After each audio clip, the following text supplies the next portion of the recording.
שלום לכולם. אז האמריקאים שמו את הנושאת מטוסים שלהם פה בים. אנחנו שמים לכם פה קדילק, שנת 75, אלדורדו. גם יאכטה משל עצמה, גג פתוח. תכף נראה לכם את הגג שהוא פתוח. כמה דברים על הרכב הזה לפני שאנחנו מתחילים. למי שאין כסף לדלק בסוף שבוע, 200 שקל. מוזמן לפתוח יד 2, יש הרבה קאיה פיקנטו למחירה. מי שאין לו חנייה, היום אפשר להשכיר חניות בין 350 ל-400 שקל בהרבה מאוד חניונים, אז אני פותר לכם את בעיית החנייה.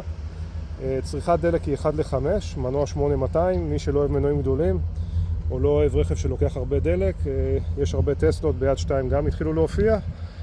בואו עכשיו נתחיל לעבור רגע על מה יש ברכב הזה, אחרי שהבנו מה שאין ומה זה לא מתאים לכל אחד, אז בואו נראה לכם מה כן יש ברכב. טוב, אז הרכב הזה מצויד במנוע 8200. לפני שתתחילו לבדוק אותי, אז הרכב הזה הוא מנוע קדמית, לא אחורית כמו רוב האמריקאיות. קדילק התחילו ב-67 בדגמי אלדורדו לשים הנעה קדמית ברכבים בתור משהו מהפכני וחדשני בתחום הרכב. אז הרכב הזה הוא הנעה קדמית, לא אחורית כמו רוב האמריקאיות שאתם רגילים אליהם.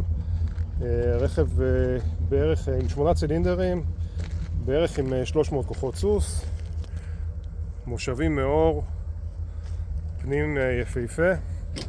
כמובן שיש פה חלונות חשמל, מושבים חשמליים מתכווננים, תאורה פנימית. הרכב הזה גם מגיע עם מערכת סאונד ששדרגו אותו, כמובן מזגן, נעילה, יש גם נעילה חשמלית, נעילה מרכזית לדלתות, אפשר לנעול את הדלתות עם כפתור. בנוסף, יש פה כיסוי לגג הזה, כיסוי קשיח לגג, שאפשר לשבת, זה היה מיועד למצעדים בארצות הברית. הרכב נשמע מדהים, הכל עובד, מנורות, מושקע בהרבה כסף מבחינה מכנית, יפהפה, צבע מאוד מיוחד. המחיר של הרכב הוא 159,000 שקל.